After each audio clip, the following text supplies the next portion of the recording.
Okay, tulad ng aming pangako, narito na po yung one-on-one exclusive interview ko po sa Davao a couple of days ago kay incoming President Mayor Rodrigo Duterte.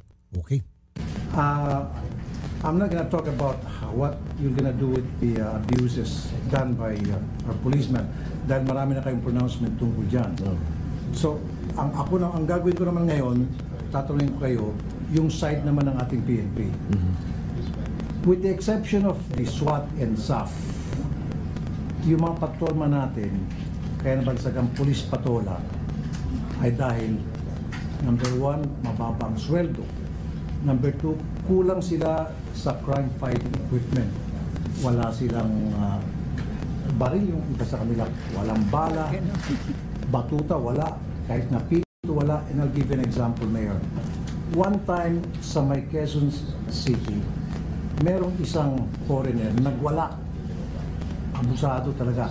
Now, the policemen cannot restrain this guy because he was so big, tall. Walang magawa yung pulis. Nagmukhang kawawa. Binastos ng foreigner. And that things happened again a couple of weeks ago. Canadian, pinapagbayad sa bar.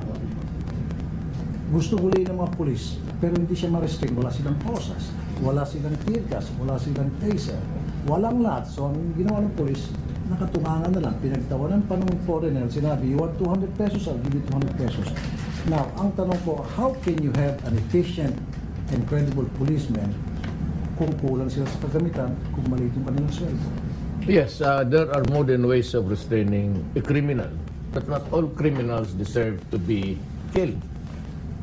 Well, for example, dito sa mga criminals talaga, with guns, they pose a great threat, placing in jeopardy their lives. So, pero itong example mo na ito, hindi lang yan dito. Dito rin nangyari yan. If we have the tasers to make him immobilized, okay yan. So, we will buy those tasers in the coming days for criminals or persons arrested who do not really deserve to be killed. Eh, kung nagwawala dyan lasing. But remember this. Ang process ng arrest is you announce your authority. Sabihin mo, oy, police ito.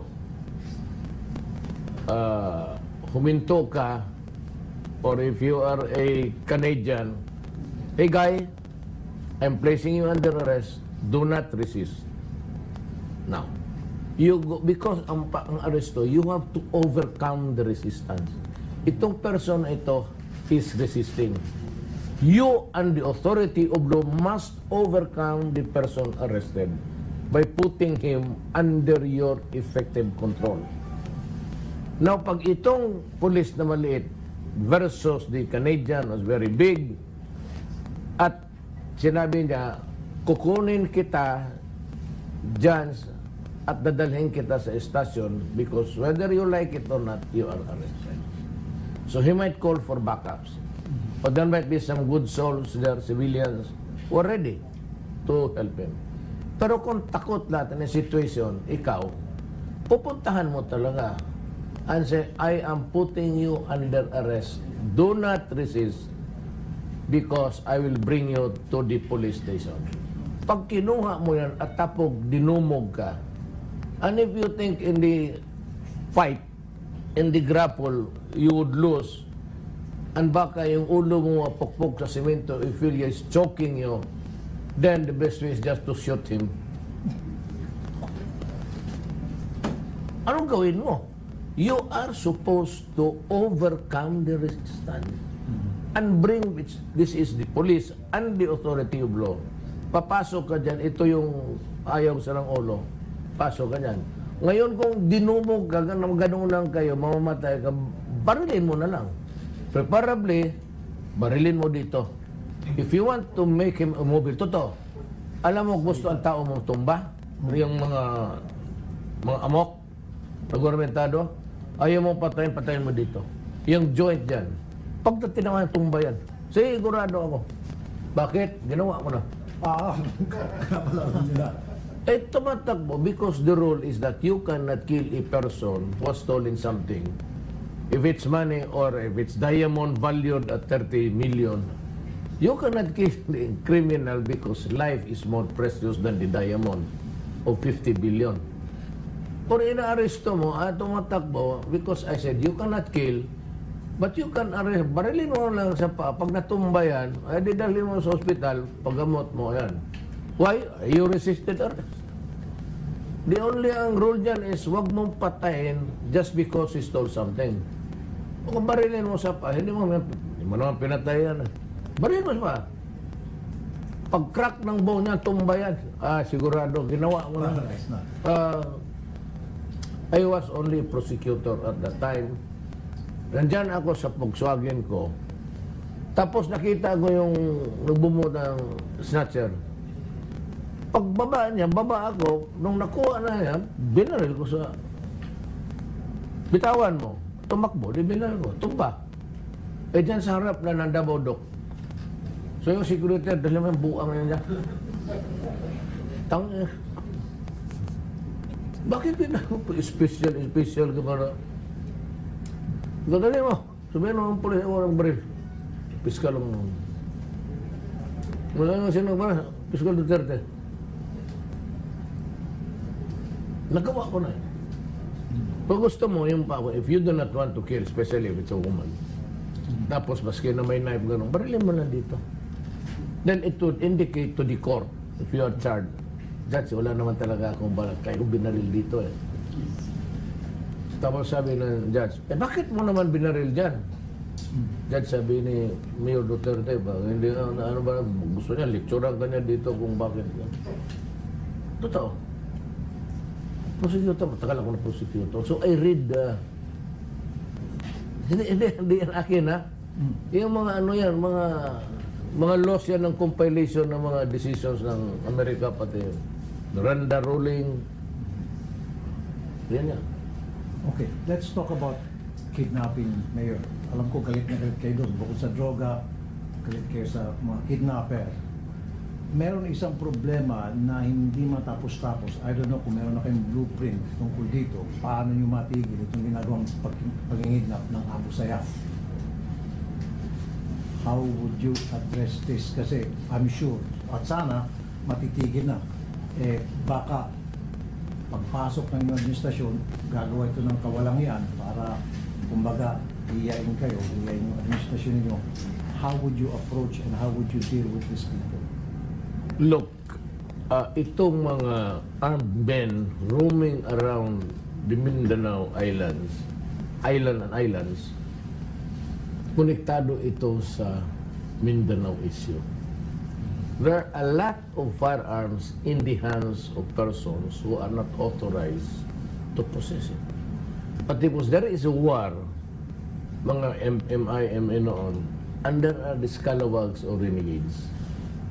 At ito yung mga bata na humawak under the flag of the MI or MN na kumalas, BIFF. And the group there that would identify themselves with the ISIS, they pledged allegiance already.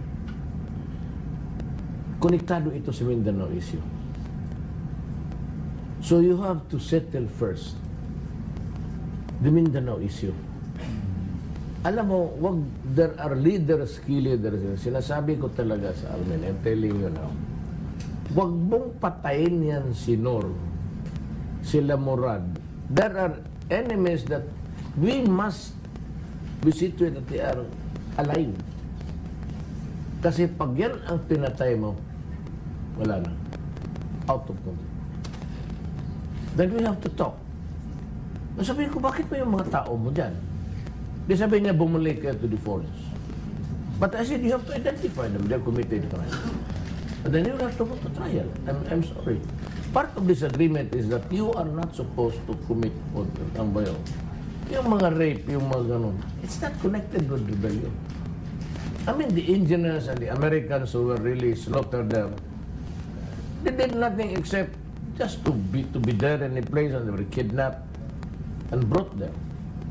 So if magkausap na kami ng MIMN, how about the criminals in Iraq? You have to surrender them and at one time I cannot talk about it. It's a national security thing. Okay. But there will be a time that they have to surrender and answer for their deeds and the hostages released.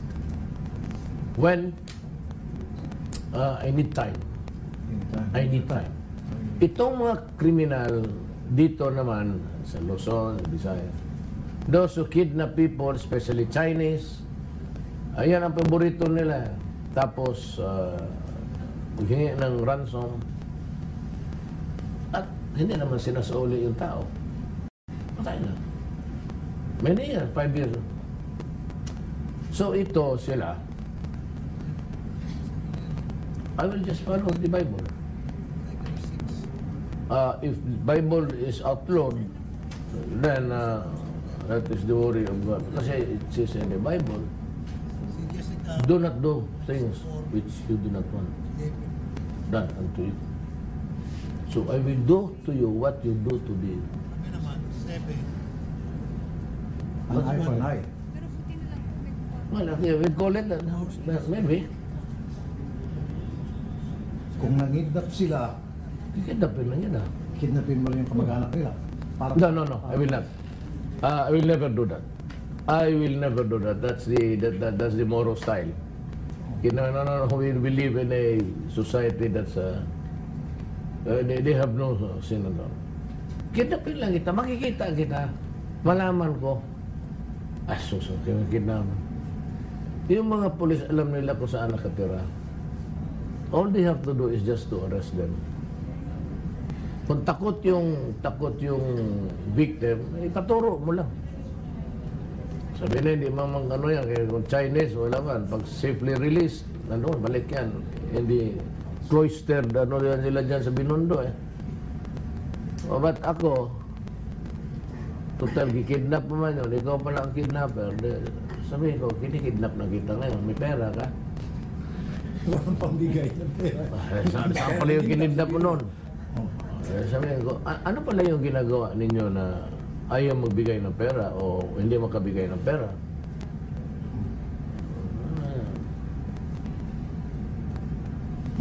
Pinapatay namin. Ganun? Sorry. Sorry. Kikinig lahat. Human Rights Commission of the United Nations. Sorry. I am sorry.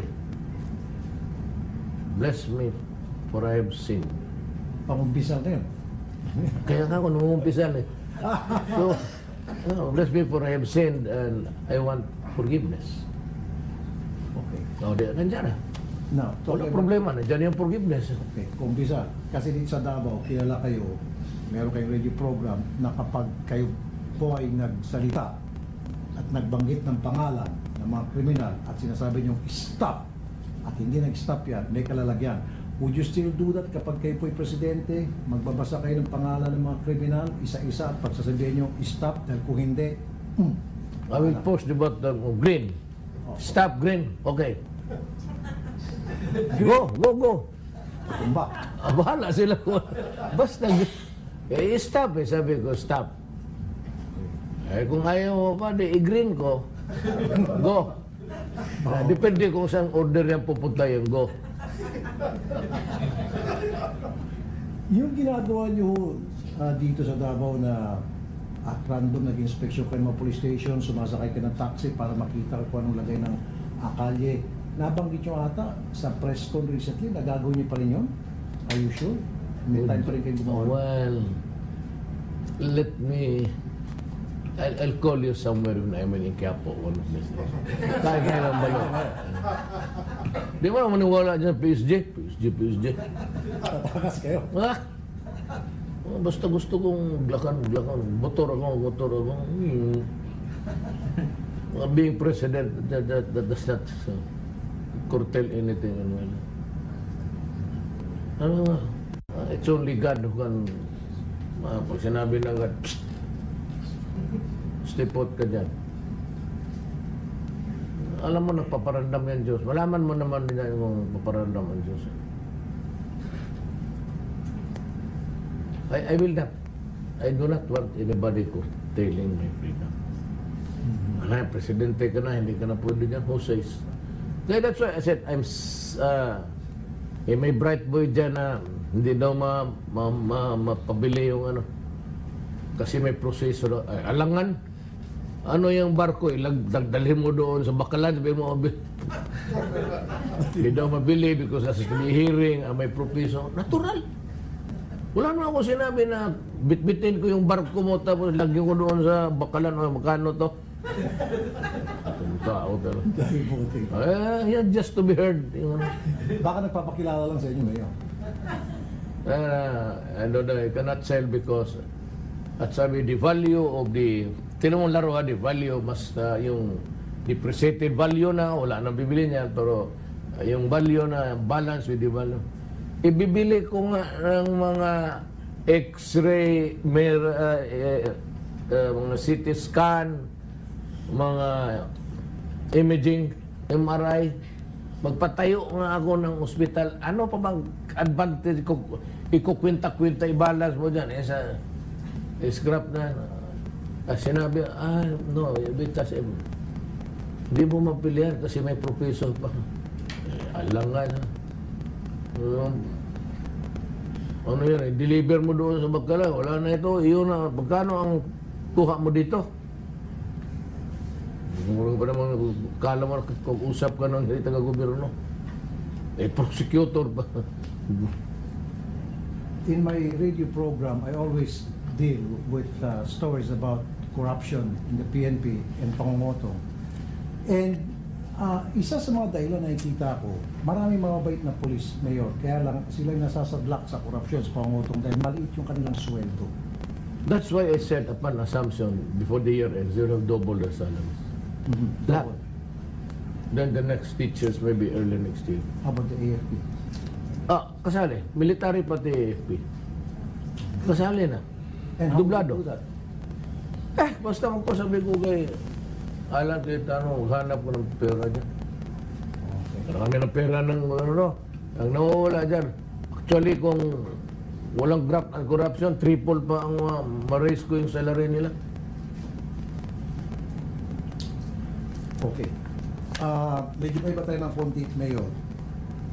Let's talk about... Mahaba yung last question mo. Isang... May tingnan ko? Okay lang. Pipinin na lang ko rito. Konektado pala. Konektado, Mayor. Hindi mo putol-putol. Hindi, ito na lang tungkol sa... Hindi, okay lang. Okay lang, naglulok ka na. Yung sa tourism muna, Mayor, ano? Kasi, I've been to different places. Galing din ako sa Bangkok, Malaysia. Bakit yung Malaysia, number 11, pagdating sa tourist destination sa buong mundo, tayo number 74. When in fact, we have 7,000 islands and we have so many beautiful places to go. Pero napakaliit yung kinikita natin sa tourism. It's only $5 billion a year kumpara sa 25 billion sa Malaysia. Ano ang sa tingin yung problema doon at anong magagawa natin para mapataas natin yung revenue natin sa tourism? I'm smiling because really funny.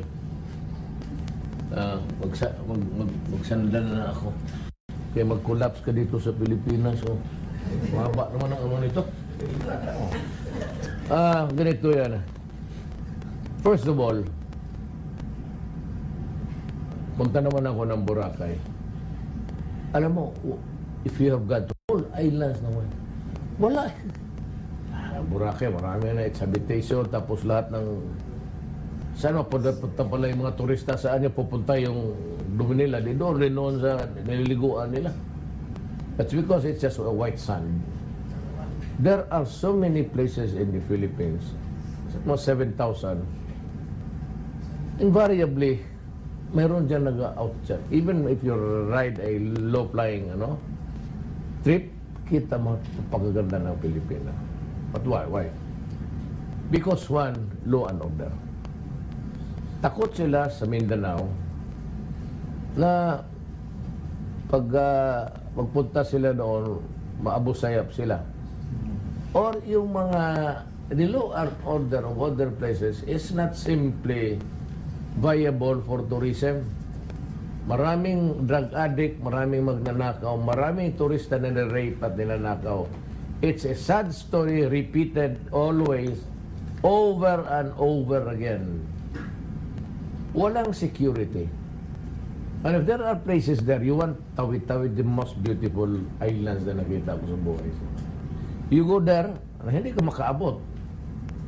If you go there, mag-iwan ka muna ng, sige ha, 200 million dyan kasi $200 million kasi pag na, I want to go to Tawi-Tawi, but if I get waylaid along the way, ito yung pambayad ng, walang security ang Mindanao. Why? Because there is trouble. So talo talaga tayo. In Malaysia, they have developed, they have constructed roads to the resorts. Kung may magandang lugar dyan para mga resort, kailangan infrastructure. Now, if the tourists would go there, what would they opt to? Well, one is that if they want to go there, they can go there by the cheapest. Then the fastest. Ayaw na mag-travel. Gusto na magdatingan. Safe sila. It's cheap, it's fast to be there, and I said it's safe. On 3 counts, wala tayo. Our roads to the, yung mga ano natin, talagang, we have not developed the roads. There has to be infrastructure. To resort to places where it's really good to develop as a tourist spot.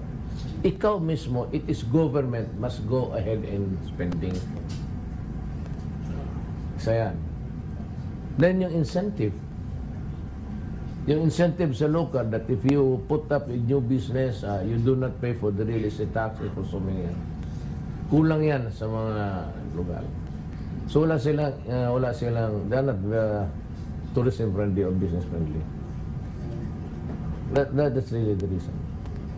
And in other places na safe, yung mga dito sa niya, yung mga, puro madumi na because of human habitation. We are the only country that still adapt itong safe.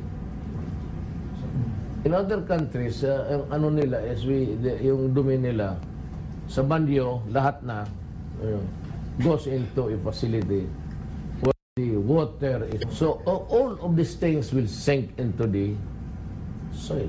At what strata, I really do not know. I'm not detecting. At yung iba naman, yung iba nag-sink, yung iba sa kanal. Yung kanal natin papuntang. So it has to be mag-level, maghanap ng dito yung mga kanal. So which is the lowest? Hindi yung coastal. Doon yan sa dagat. When it's supposed to be yung ganon, tapos dadaan ng, I forgot the technical name for that again. Where the water is made clean and even drinkable. Sa Canada punta ako, galing sa, yung ba yun? After being, anong tawag kayo yung sewerage? Water treatment. Pag water treatment nila, galing doon sa hotel na may pool, mag-inom ka na. Malinos na ang tubig. Wala pa. Lahat, halos lahat. Yung may water treatment service. Pero kaya lang, huwag ka magtingin kasi kung magano ka, di na lang kami doon, nakatingin ako doon sa puti. Sabi ng tingin, it's clean, you drink it. Oh, I'm not thirsty. Thank you.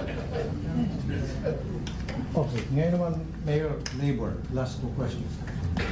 We have more than 700,000 security guards in the Philippines.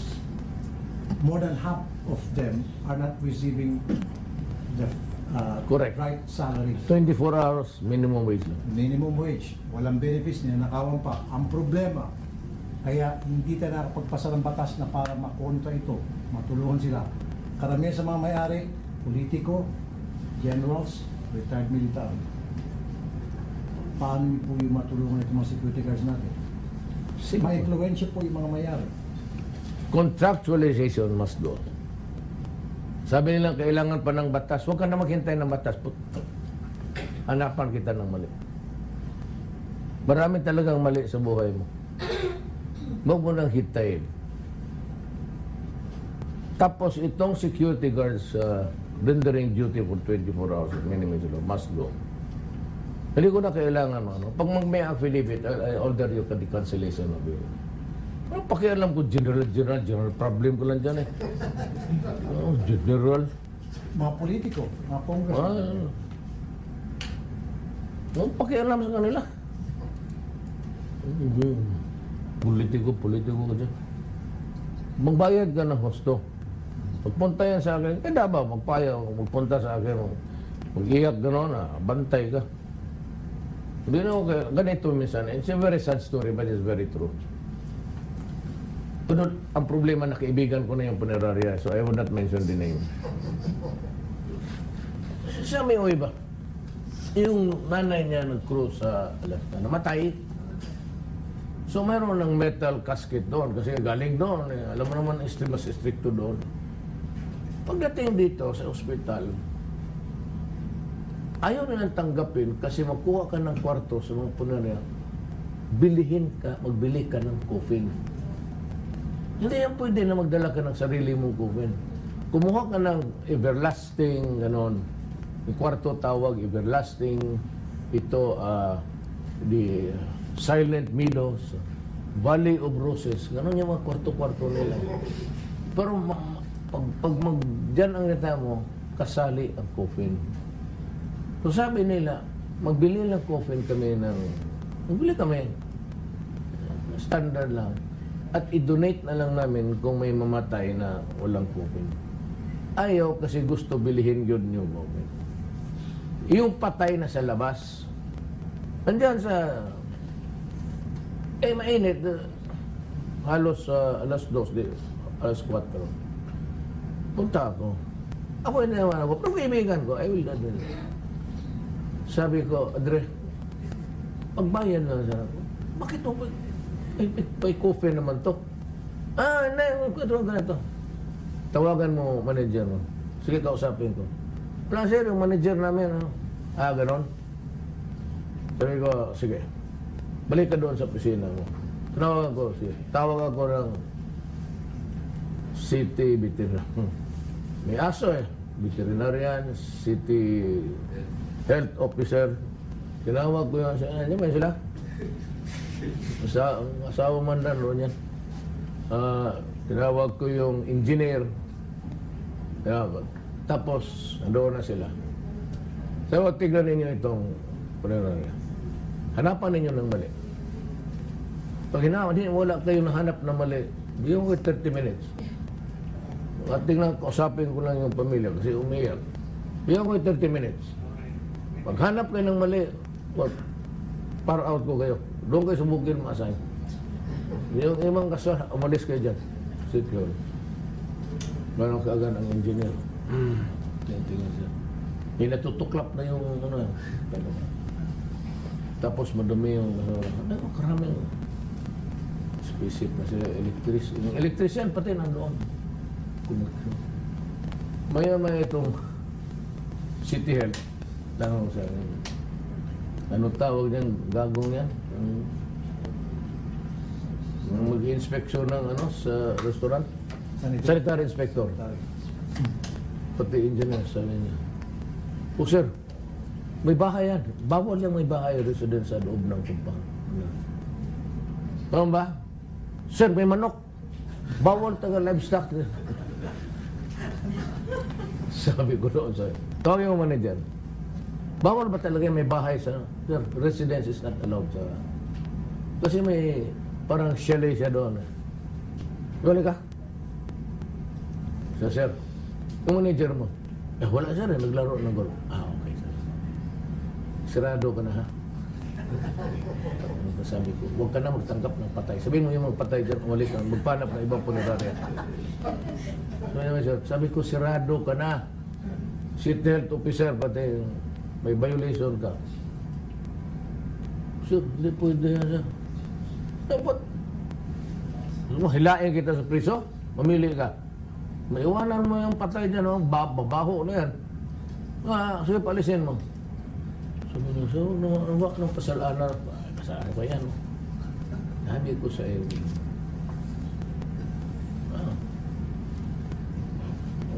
Sige na, pasok na.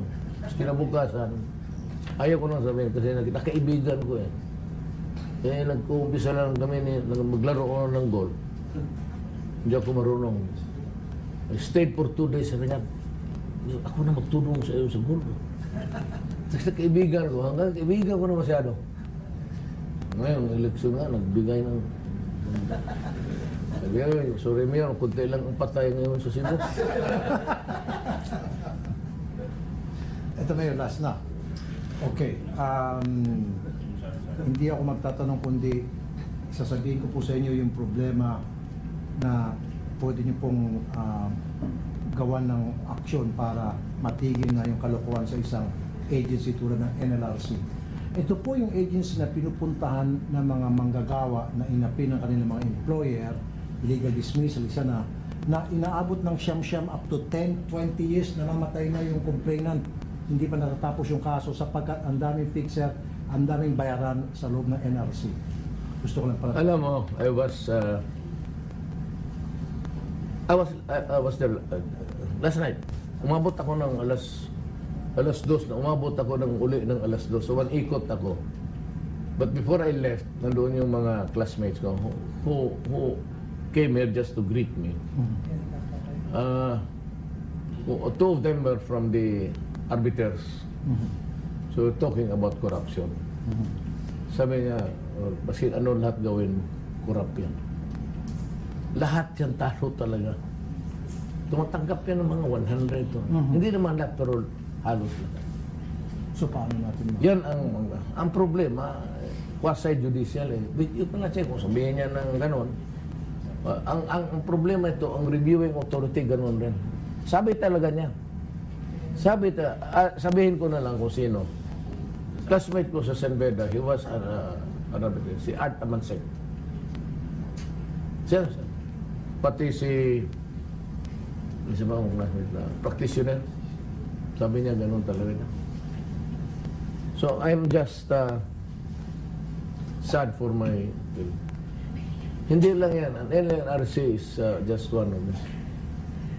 Marami, sabi ko, short of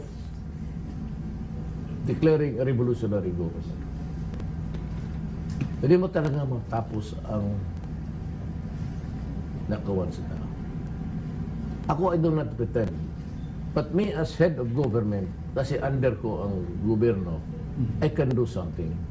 For now, sabihin ko lang sa mga arbiters, I'm a lawyer, and I used to argue before, practicing lawyer ako, and I would know. Basahin ko lang yung ano ninyo. Magpipik lang ako, and I will. But maybe maghinto yan, limos kung talagang ipitin ko ng ganon. Tingnan ko kasi, ilang laborers na talo sa iyong opisina. Magbilang lang ako tapos reviewin ko. I mean, para somebody to do it for me.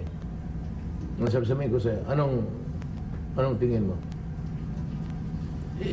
Magbagtak lang ako kung ilang kumpanya na nanalo at ilang laborers na talo.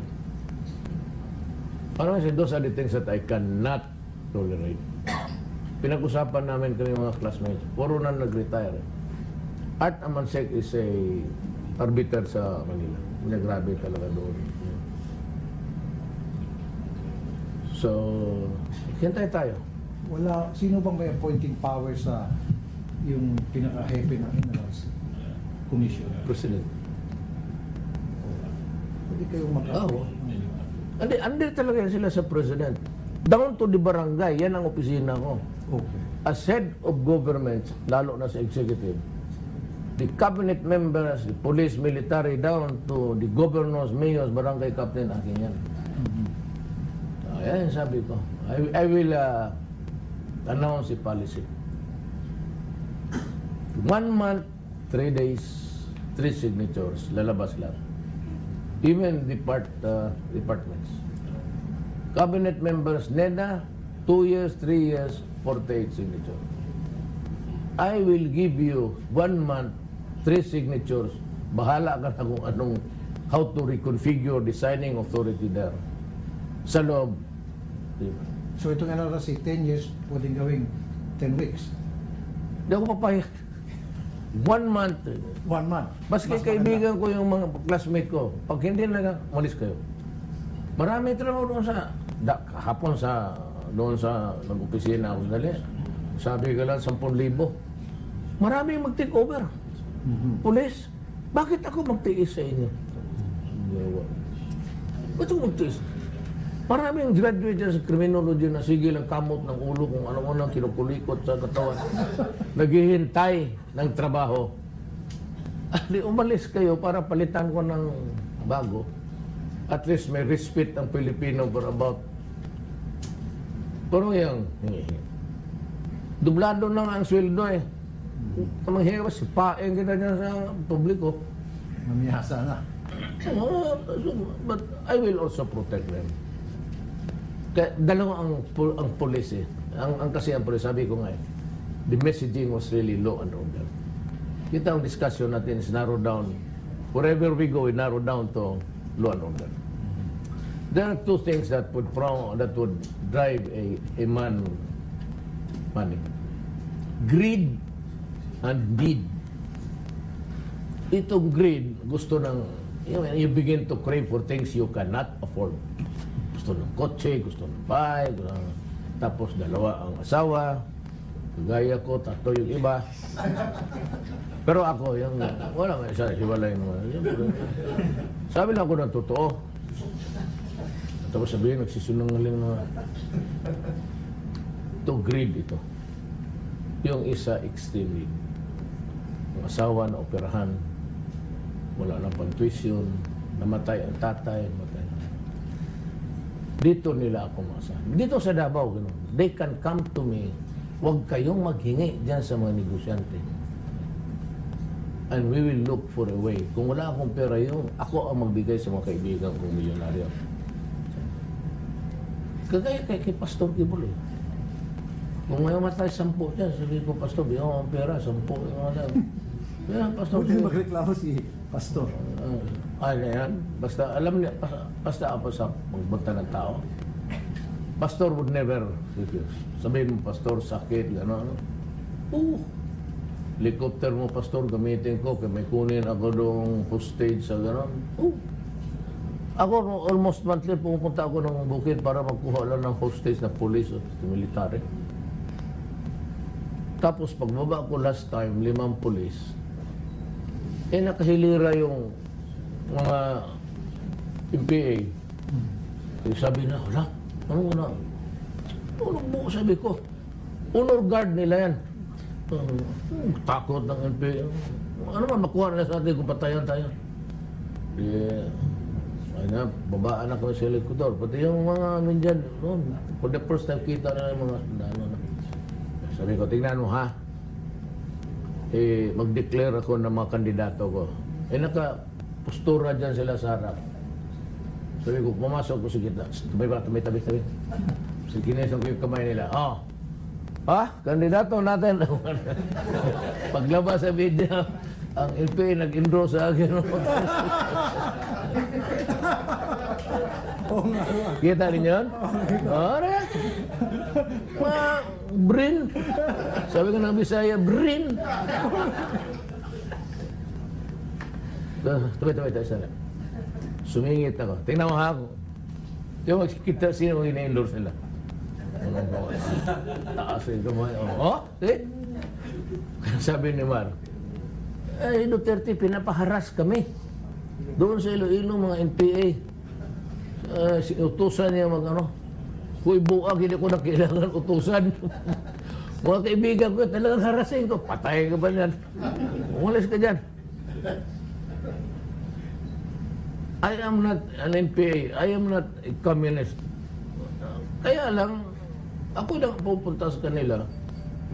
Yan ang priso sabi ko, ano yan? Patayin ninyo. Sige, patayin ninyo. Kaya minsan yung mga babae, pulis, sabi ko, dito, magka-diferensya na talaga tayo. Kaya mo gina yung police woman arresto. You release I'll give you tomorrow. Yung arestuhin yung babae, anong gawin mo dyan sa babae? Kung may isa pa, parang may nahuli ko, kinuha ko sa bukid. Tapos na, karga. Sabi ng NPA, Mayor, may nakuha pa kaming shabu dyan sa bulusan yan. Tangina pag-uwi, isip-isip ko si Bong ba? Bong ihulog na, putang inan.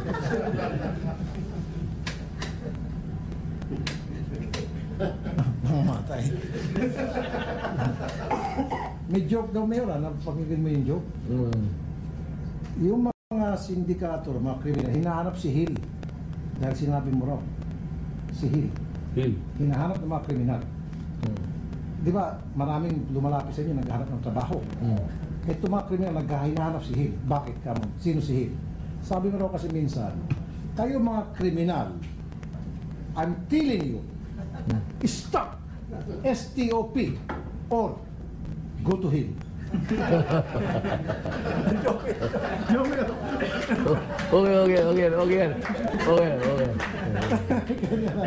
Yun na, Mayor. Tapos na. Thank you, Mayor. Thank you so much for your time. Thank you. Good. Alright, palong-palo idol, yung yung joke kay Hill, go to Hill. Yan ang pakikipagkwentuhan mo. Parang kwentuhan lang ata. Kwentuhan. Pinabayaan ko siya magsalita. Yun lang talaga. Kwentuhan kay katropang... yung nasa natural element siya. Yung very, very comfortable. Saka may mga tao rin kasi. Kaya nga parang kwentuhan lang, hindi ata interview yun. Barangay town hall meeting. Yun. Down to earth na natural talaga niya. Yes. No? Wala siyang... Walang kiber, walang hang up. What you see is what you get. Oo, yun talaga siya eh. Saka sasabihin niya gusto niya sabihin. Mga mannerisms niya na gumaganon, ganon. Yun talaga. Diba? Yun yung natural moment niya. Oo. Natawa siya, palong-palo yung winner yung ano mo ha. Wala yung mga politically correct. Iisipin niya kung anong sabihin niya. Baka mamaya madula siya, baka mamaya pipintasan siya after that. Hindi. Pinabayaan ko lang para makikita mo yung natural na Mayor Duterte. Kaya parang katropa mo lang ha. Parang katropa lang katropa natin. Ng wanted. Katropa ng wanted si incoming President Rodrigo Duterte. Ang ganda ng interview na yun. Napaka-casual. Sabihin na natin very casual. Doon nga sa joke, akala ko nga medyo magalit siya. Baka. Hindi naman. Gusto naman niya. Pero gulat siya. Parang first time niyang narinig. Kaya natawa siya. Winner talaga yun. Yung mga kumakalat na joke actually na. Nabasa ko nga yan sa isang dyaryo eh. Tapos sinabi ko sa kanya. Yung joke na yun. Nagustuhan niya. Nagustuhan niya. Oh, kita mo, parang delayed reaction pa nga siya eh. Tapos sabay ganun naman talaga mabisaya eh. To Hill. Kaya hinahanap ngayon ng mga kriminal si Hill. Sabi niya, sino Hill? Sino si Hill? Go to hell. Yung hell, naging Hill. Kasi bisaya, mami. Yung Hill. Ganda nung interview kasi very casual lang. Casual interview. Madto ka sa impyerno. Dito magkamate ka mo ng demonyo. Okay. Kita mo, may mga doon na portions na talagang expression niya yun. Yung mga ganong words, no? At syempre, pag siya po'y naupo na, tayo po'y nangangakot, interviewin ulit natin siya one-on-one. Siguro, pagbigyan mo natin siya at gawin niya yung kanyang trabaho, after that, then we will find time na makapanayan po siya sa Malacanang, doon sa kanyang mga nagawa na at yung kanyang pang mga magiging plano. And papalabas pa rin po natin dito unedited. Oo, katulad yung ating pong parang nakipagkwentuhan lang dito sa Radyo 5, sa TV5, sa Action TV. Okay. Be sure to come back. Use 5 everywhere. Copyright 2016.